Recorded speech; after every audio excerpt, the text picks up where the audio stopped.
और आज एक महान व्यक्ति जिनका नाम डॉक्टर राजेंद्र प्रसाद जी है, उनका जन्म हुआ था। और बड़े ही सौभाग्य की बात है कि उनका जन्म उस जिले में हुआ है जहाँ पे हम सभी का जन्म हुआ है, अर्थात जिला सिवान में जीरादेई नामक जगह पर उनका जन्म हुआ था। आज ही के दिन 1884 में जीरादेई, जो कि यहाँ से बहुत पास नहीं है, कई बार हम सभी को जाने का वहाँ पे सौभाग्य प्राप्त हुआ।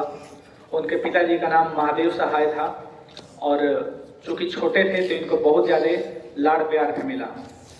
इन्होंने हायर एजुकेशन प्राप्त किया और साथ ही साथ इन्होंने वकालत भी किया, यानी कि वकील भी बने। इसके बाद इन्होंने भारत को आज़ाद कराने में अलग अलग जितने भी महत्वपूर्ण गतिविधियां थी, क्रांतिकारी आंदोलन थे, या फिर हम ये कह सकते हैं कि कुछ ऐसे आंदोलन थे जिसमें इन्होंने भाग लिया। जैसे कि 1920 में महात्मा गांधी द्वारा चलाए गए असहयोग आंदोलन में इन्होंने भाग लिया। 1931 में नमक कानून को जब तोड़ा गया उसमें इन्होंने भाग लिया। 1942 में क्विट इंडिया मूवमेंट यानी कि भारत छोड़ो आंदोलन में भी भाग लिया और इन तीनों में इनको जेल भी जाना पड़ा। महात्मा गांधी को भी जेल जाना पड़ा और इनको भी जेल जाना पड़ा। और ये एक अच्छे व्यक्ति होने के साथ साथ जो थे, ये बहुमुखी प्रतिभा के धनी भी थे। इनका लालन पालन जिस प्रकार से हुआ, जिस प्रकार से इनके माता पिता ने इनका लालन पालन किया, उसका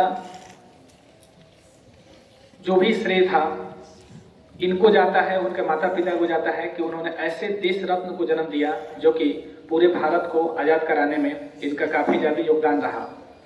इसके अलावा इनके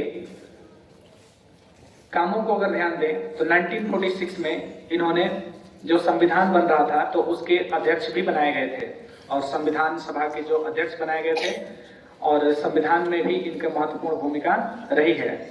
जिस संविधान को बाबा साहब अम्बेडकर ने लिखा उसमें भी महत्वपूर्ण भूमिका इनकी रही है। उसके बाद जब हमारा देश आजाद हुआ तो 1950 में 1950 में सर्वसम्मति से इनको देश का प्रथम राष्ट्रपति चुना गया। कालांतर में इनको भारत का सर्वोच्च नागरिक सम्मान पुरस्कार, जो कि भारत रत्न है, उससे इनको सम्मानित किया गया।